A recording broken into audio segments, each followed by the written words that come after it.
نماز کا ذکر فرمایا اور اشارہ فرمایا کہ جو شخص نماز کا انتظام کرتا ہے تو اس کے لیے قیامت کے دن نور ہوگا اور اس کے پورے ایمان ہونے کی دلیری ہوگی۔ قیامت کے دن عذاب سے بچنے کا درجہ ہوگا۔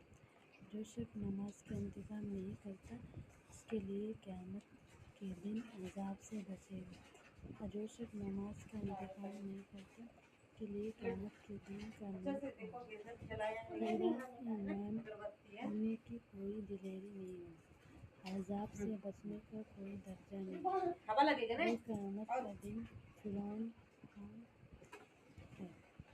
حضرت عمر رضی اللہ عنہ نے فرمایا کہ والدین سے روایت کرتے تھے، اس زمانے میں جب کوئی شخص مسلمان ہوتا ہے تو صحابی کریم رضی اللہ عنہ سب سے زیادہ سے نماز سکھائے۔ حضرت عمر رضی اللہ عنہ سے فرمایا کہ صلی اللہ علیہ وسلم سے دریافت کیا، صلی اللہ علیہ وسلم کون سا وقت دعا کا زیادہ قبول ہوتا ہے؟ اشارہ فرمایا کہ رات کے آخری حصے میں اور فرض نماز کے بعد۔ حضرت محمد صلی اللہ علیہ وسلم نے فرمایا، اشارہ سے فرمایا کہ 5 نماز میں درمیان واقعات کفاری ہے۔ میں نے ایک نماز دوسری نماز تک جو گناہ ہو جائے وہ نماز کی برکت سے معاف ہو جاتی ہے۔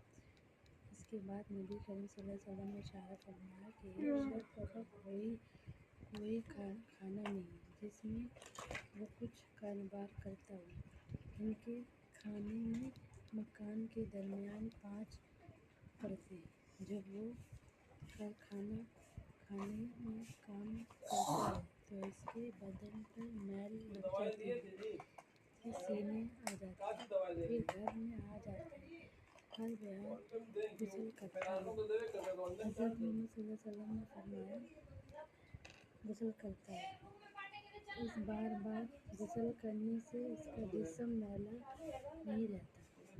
حال نماز کا ہے، جب بھی کوئی گناہ کر لیتا ہے تو دعا استخارہ سے اللہ تعالیٰ نماز سے پہلے تمام گناہوں کو معاف فرماتے ہیں۔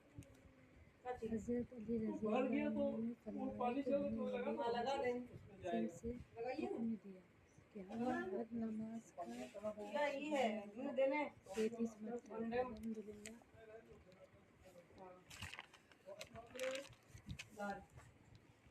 پڑھیں۔ حضرت محمد صلی اللہ علیہ وسلم نے اشارہ فرمایا